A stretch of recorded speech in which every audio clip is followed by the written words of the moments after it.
I know it's not easy because of the result of the test series and all that, but how do you think it went? Well, I think it was a competitive series to begin with.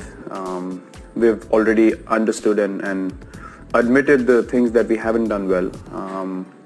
And that's something we're very keen to improve on because to get into competitive positions, you understand that you have the ability, but ability gets you till a certain extent, and then your mental toughness comes into play when you want to win test series in difficult conditions, in difficult countries, and that's something that we aspire to do. And when you don't do that, being in winning positions obviously hurts a lot more than any other thing.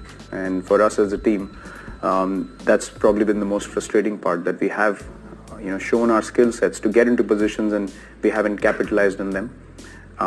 So yeah, I mean, all we can do is gain experience from that and try and get better as a team, because I certainly believe that we can do the job, provided we are mentally tougher in difficult situations compared to the oppositions. You say difficult conditions, difficult countries. Do you think then the lead up to test series like this, and similar situation in South Africa, I was down there with you, the lead up to those test series, do you think they could be improved upon? Well, I think a lot of people talk about tour games, but where are those tour games happening, and against what quality of bowling are they happening, are very important questions to be asked. Because if you don't get the kind of preparation that you need before a test series, it's actually not utilized well. The time that you get before a series, it's not utilized well if you don't get the quality of opposition that you're going to face in test cricket. You want to focus on you a little bit now. You have gone all over the world. You have made runs everywhere. The pressure is now on you. How do you deal with all that pressure, with all the time that you need to practice, to talk to us, the outside social thing? How do you deal with that, Virat? I'm more focused on just having a very solid life, being happy with life and doing the right thing on a daily basis. And then everything else seems like an enjoyable journey and, a part of the larger picture. And for me, the larger picture always is going to be life. If I'm solid and if I'm doing the right thing in my life, then I'm much more confident on the field. So I don't play for people, I don't play for perceptions, I don't play for reputation. I only play to make the team win, and that's why I started playing the sport. I didn't start the sport to have numbers, because they're inconsequential. People only remember your attitude and what you brought onto the field. I mean, if you talk about your side, which dominated, no one sits and talks about the great Sir Viv's average. They talk about his attitude and what he brought, the charisma he brought on the field, and how he inspired people. So I see this as a greater responsibility to be put in the position I am by that power, to be able to inspire people. And for that, I need to do the right thing, from morning till night. You have had a fantastic tour. Yes, we know the result is not what you would like, but your tour itself, how do you look back on that? Do you think it has been great? Do you think this, you could have done a bit more? Sitting right now, the two things I can think of is the second innings at Birmingham and the first innings at Southampton. That's all I'm thinking about. I'm not thinking about the number of runs I've got, because as I said, numbers don't matter to me. I didn't come here to prove anything to anyone in particular, which I already mentioned. The key was to make the team win.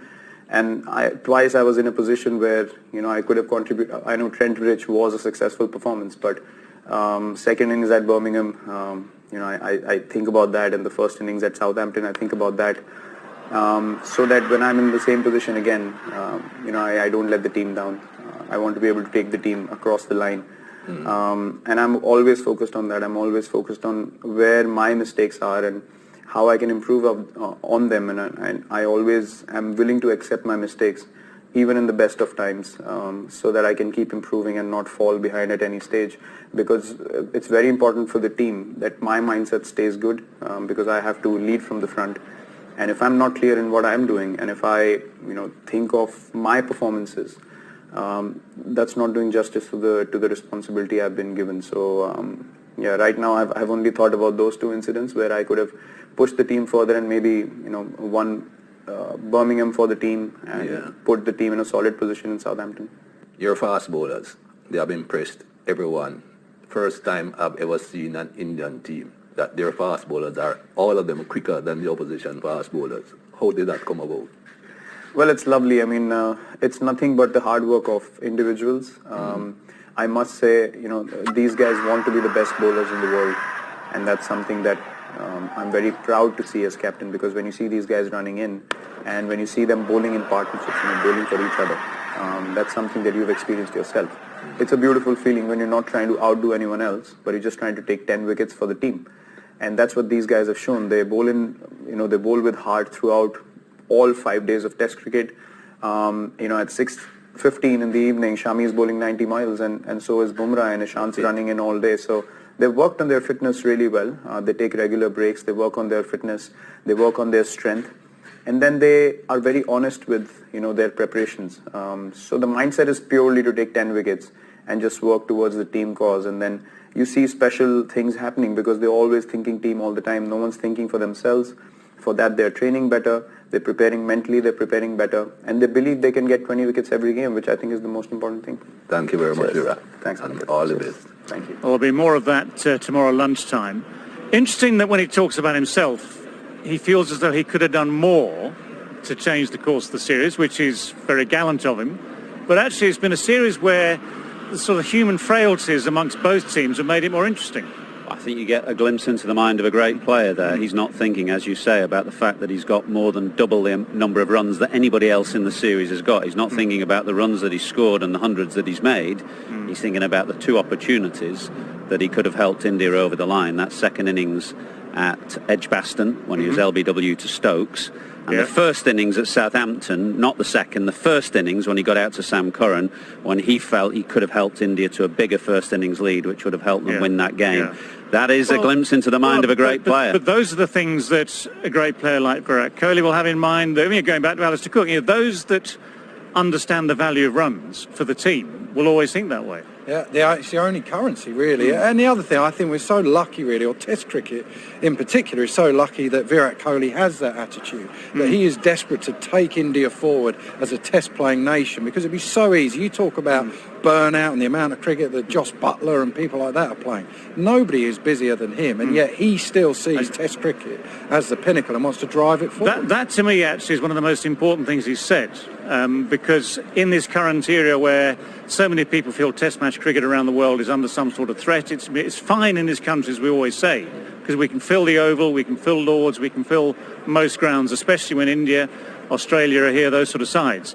But for him to say that Test cricket is the pinnacle for him personally, I think carries such weight. Well, the Indian captain is the most influential person in world cricket because of the numbers and the passion for the game in that country. And when you add to the fact that Kohli is probably the greatest batsman going around at the moment, that combination makes him an incredibly influential voice. And he loves Test cricket, and he wants to see India do well in Test cricket, so they're very important messages. Right, and we can almost guarantee he'll get runs in this game. You can never guarantee it entirely, but if anyone's going to get them, it's probably him.